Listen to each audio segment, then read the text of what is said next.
Pourquoi c'est si gênant de parler d'argent? Pourquoi dans une discussion entre amis, en famille ou même entre conjoints, le simple mot argent met tout le monde mal à l'aise? Aujourd'hui, on va plonger dans la psychologie profonde de ce tabou. Et à la fin, tu comprendras comment dépasser cette gêne et pourquoi parler d'argent peut littéralement changer ta vie et ton compte en banque. Reste bien jusqu'à la fin, car je te donnerai un exercice simple qui peut transformer ta relation à l'argent en moins de 3 minutes par jour.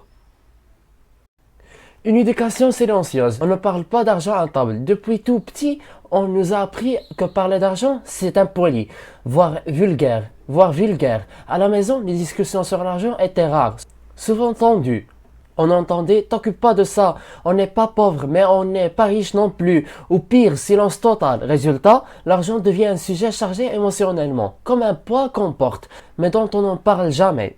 Mais est-ce vraiment une question de politesse? Ou est-ce qu'on cache autre chose derrière ce silence?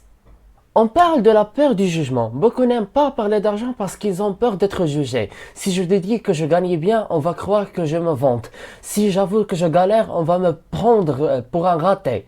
L'argent devient un miroir de notre valeur personnelle. Au lieu d'être un outil neutre, on se compare, on se sent inférieur, ou bien on culpabilise d'avoir plus que les autres. Mais si on ne parle jamais d'argent, comment progresser, apprendre et s'améliorer?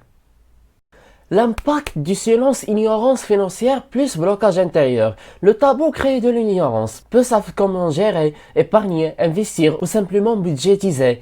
Et le silence devient un frein invisible. Tu n'oses pas demander une augmentation, tu acceptes n'importe quel prix, tu restes bloqué dans une relation malsaine avec l'argent.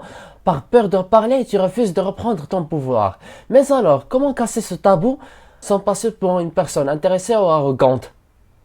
Alors, briser le tabou avec intelligence et éthique. On ne te demande pas de tout révéler, mais il y a une manière simple de parler d'argent avec ton ou ta conjointe pour construire un foyer solide, avec un mentor pour progresser, avec un ami pour se motiver mutuellement.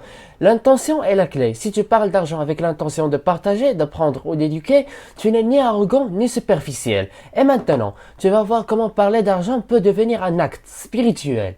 L'islam est la transparence financière. L'islam ne diabolise pas l'argent. Au contraire, le prophète qu'on appelle la bénédiction soit sur lui parlait de gestion, de commerce, de richesse. La zakat est basée sur la transparence des revenus. Les savants échangent sur les droits financiers, dans le couple, les affaires, l'héritage. Parler d'argent avec sincérité, pudeur et éthique, c'est une forme de taqwa financière. Alors, prêt à commencer à parler d'argent différemment? Enfin, avec la conclusion, je te donne un exercice de libération. Chaque jour, pendant une semaine, écris dans un carnet, premièrement, une croyance limitante que tu as sur l'argent.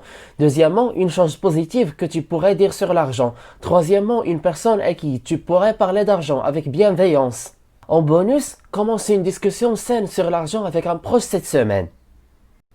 Si cette vidéo t'a aidé à comprendre pourquoi tu as évité ce sujet, like, commente et partage. Et si tu veux aller plus loin, abonne-toi. Ici, on parle d'argent avec foi, stratégie et intelligence. Active la cloche car la prochaine vidéo va briser un autre tabou qui te bloque mentalement. Et je m'interroge, comment es-tu intéressé à ce contenu sans que tu watches les vidéos précédentes dont on parle de la psychologie de l'argent? Watchley, c'est un héritage cognitif à l'humanité. À très bientôt.